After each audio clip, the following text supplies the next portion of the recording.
त्रेता युग में भोले बाबा तपस्या कर रहे हैं। उस समय देवताओं ने मां पार्वती का विवाह भोले बाबा से करना चाहा।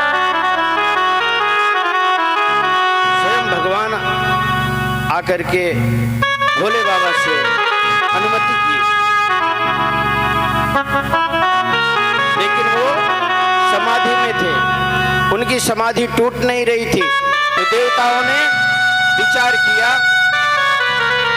इनकी समाधि टूटे कैसे, और समाधि टूटने के बाद इनको विवाह करना है, इसलिए कामदेव को भेजा जाए।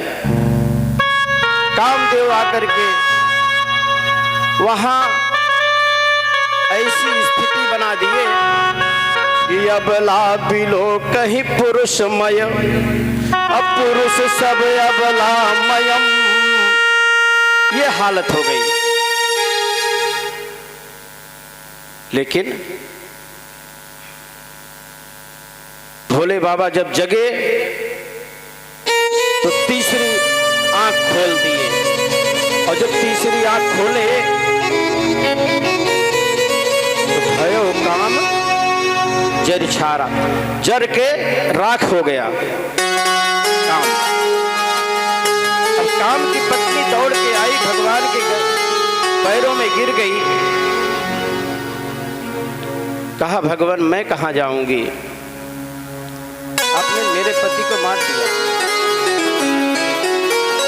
तो भोले बाबा ने कहा कि जब जदुवंश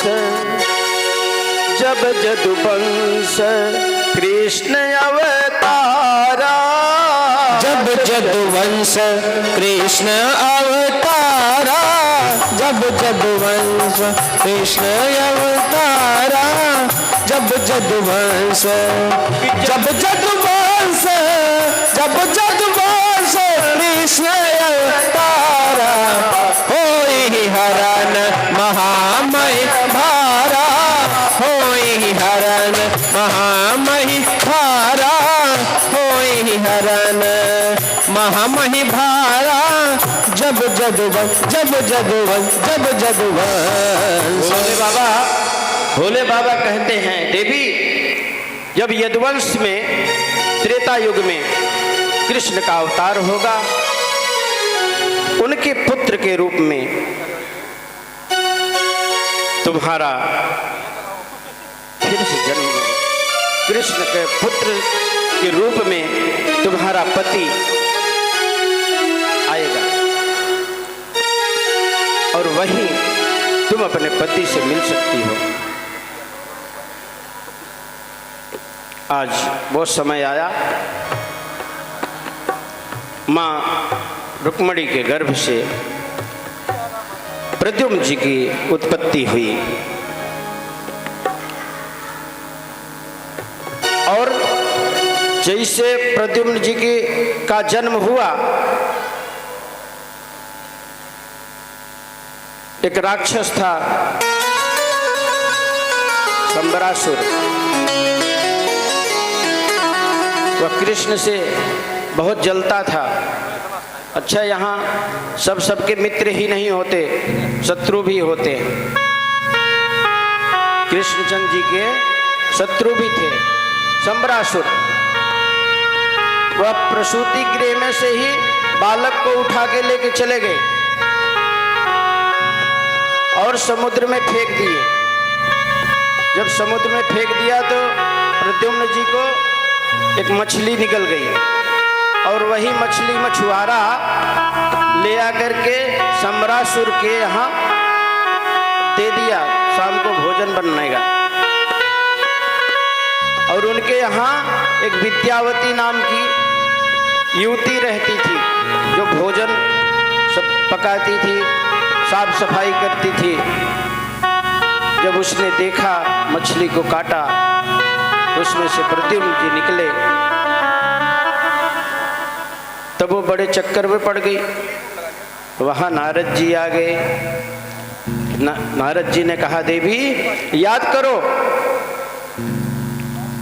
त्रेता युग में। बोले क्या? बोले भोले बाबा आपसे कुछ कहे थे। बोले हाँ, याद करिए कि कृष्ण तनय होई, कृष्ण तनय होई है सुतपति तोरा।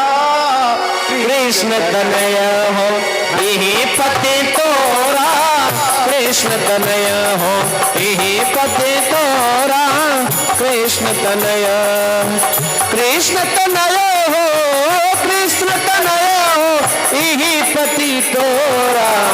बचन अन्यथा होए न मोरा, बचन अन्यथा होए न मोरा, बचन अन्यथा।